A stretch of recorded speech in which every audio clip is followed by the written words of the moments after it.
Why the SEC shouldn't classify ETH as a security. Reports suggest the agency may be about to categorize ETH as a security, with huge implications for the blockchain's future. Here's why the SEC would be wrong. Recent reporting from CoinDesk and Fortune suggests the U.S. Securities and Exchange Commission is preparing to classify Ether ETH, the native token of the second largest blockchain, Ethereum, as a security. The move would undoubtedly have severe repercussions for the entire crypto industry, including derailing plans for spot ETH exchange-traded fund. This is an excerpt from the Node newsletter, a daily roundup of the most pivotal crypto news on CoinDesk and beyond. You can subscribe to get the full newsletter here. Citing several unnamed sources, Fortune reported that the SEC has subpoenaed several U.S. companies for documents related to their dealings with Ethereum Foundation, the nonprofit that organized the launch of the eponymous blockchain and is based in Switzerland. Apparently, the probe began shortly after the merge event that introduced Ether staking in 2022. See also what happens if Ether is a security. Shortly after Ethereum's proof-of-stake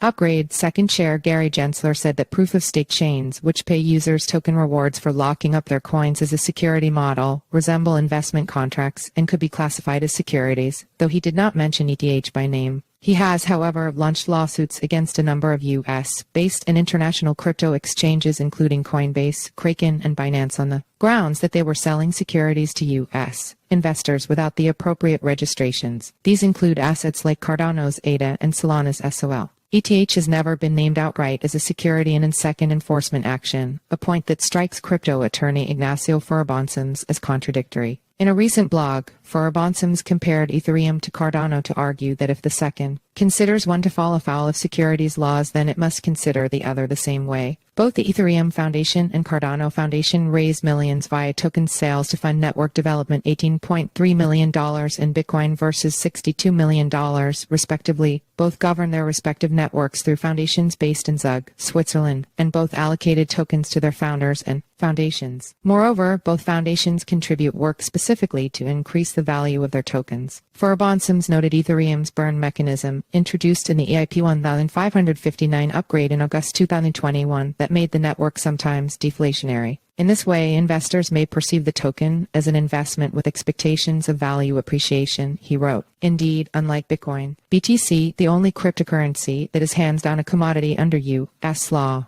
members of Ethereum's founding team are still highly active in the industry. Vitalik Buterin, despite announcing a soft retirement on his 30th birthday, regularly introduces new ideas for Ethereum tools and influences the network's roadmap, while Joseph Lubin oversees the influential Ethereum incubator Consensus. See also, how much ETH does Joe Lubin hold? Opinion. And while technically there is a Bitcoin Foundation, it has almost no influence and does not pay salaries for Bitcoin core developers. The case against classification. That said, not everyone agrees that Ethereum is a security. Most importantly, the Commodities Futures Trading Commission (CFTC), the second smaller sister agency, has for years allowed ETH futures trading, implying that it is a commodity. And in the CFTC lawsuit against Sam Bankman-Fried, the agency outright said ETH is a commodity alongside BTC and UST. Indeed, the SEC's unilateral determination that ETH is a security would have severe repercussions for U.S. businesses and investors that already interact or rely on Ethereum, including major exchanges like CME Group and Cboe Global Exchange that trade millions of dollars of ETH futures per day. The best argument that ETH isn't a security is that it hasn't been up to now, and changing status would have harsh impacts. It's the whole you can't just arbitrarily change your mind and damage people for hundreds of billions of dollars after a decade, and also, by the way, the CFTC will likely fight back argument. Austin Campbell, a Columbia Business School assistant professor, told CoinDesk in an interview.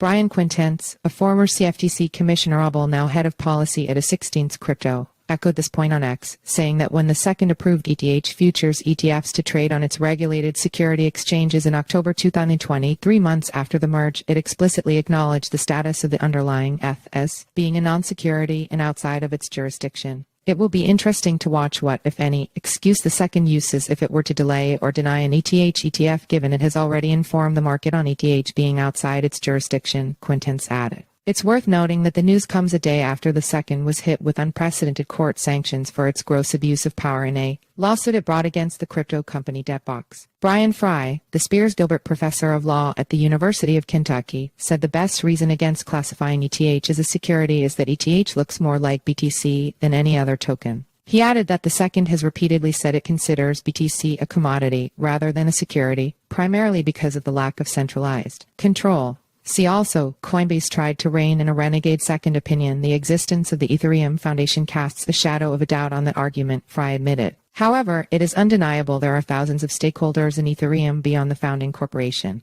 In some areas even, Ethereum could be considered more decentralized than Bitcoin, including the number of applications running on it and developer count. Further, Intelblock found that, as of 6 months ago, there are more than double the number of long-term ETH holders, 73.5 million, than Bitcoin, 33.61 million. There are 5,370 addresses holding between 1,010, 0 ETH, but only 1,920 addresses with between 1,010, 0 BTC. None of this may matter considering Gensler's apparent warpath against crypto, an industry he sees as rife with fraud and financial abuses. The ironic thing is nearly everyone in crypto wishes Gensler would spend his time prosecuting actual crime, rather than harassing legitimate business or attacking decentralized protocols. Fry sees this apparent overreach as potentially Gensler's undoing. The second is getting too far out over its skis and is liable to crash. It's relying on Howey, which provides an extremely broad definition of security and consequently gives the second very broad regulatory authority, he said, referring to one of the tests the agency uses to define investment contracts. But the Supreme Court can change Howey, and the more aggressively the second regulates, the more likely a case will go to SCOTUS. As soon as one gets there, the Supreme Court is likely to clarify Howey by narrowing it.